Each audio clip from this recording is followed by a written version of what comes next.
Abantu abagulayo ngicela baphile bonke. Baphuma abantu baphile. Bafike kuphi?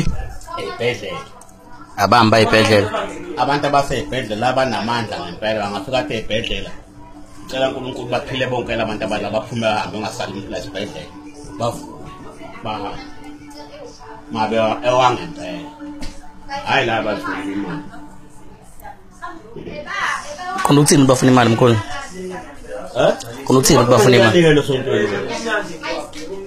Kanikelo lesontweni. Abanye bathi bazobonga kusindile kwezwe inkosi yokuba abantu. Wazi nganzi inkohlisa namkhulu. Banga abantu asebesindile babuye babona ukuthi usesindile yabona ke lo. Uyahamba nge-wheelchair. Bahamba nge-wheelchair la eloshini. Kodwa uyazi ukuthi khona abathandayo. Kudlalwa ngabantu. Yeza kodwa kubala. Futhi namkhulu mangathiwa mkhulu uyagula. Singakubizela abantu ababeka izandla uphile. Ningangibiza njengoba nami ngizobuhlungu kodwa ngazi ukuthi akho lutho. Ningambiza ngivimi.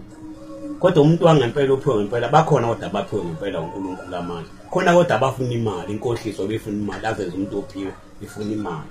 Imvamisa yabo. Kodwa bakhona kahle abanamandla kahle. Bakhona abaphiwe ngempela bakhona abaprofita. Uyabona nje ngikhuluma ngayo kuthiwa uNcobo. Osanda kushona usesemondo sasenayo eNewcastle. Wayengumprofeti wangempela impela. Wayenamandla kaNkulunkulu. Khona omunye ubaba uNcobo adela wadlamini seshoni sahlala kuyena kwadlamini. Bekutshela ngale ngaphandle samuntu ishela lo bhodle ngingangeni nalo le bhodle la ekhaya. Ehleli la endlini ahleli ngaphandle. Ungena futhi ngithe shiya lokho akukhipha athi ngithe shiya lokho. Baprofeti ngefana uthi isangoma.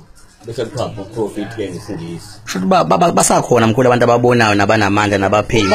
Kodwa eningi abakhohlisi. Yeah. Kodwa bona bakhona kahle.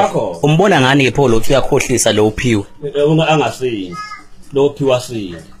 Awulula ke umuntu elulanga. Umbona useqaqale enza umuntu. Asini. Mabe ngasindanga lapha. Angasini ngoba inkohlisi. Nami nje ngayimisela ngathi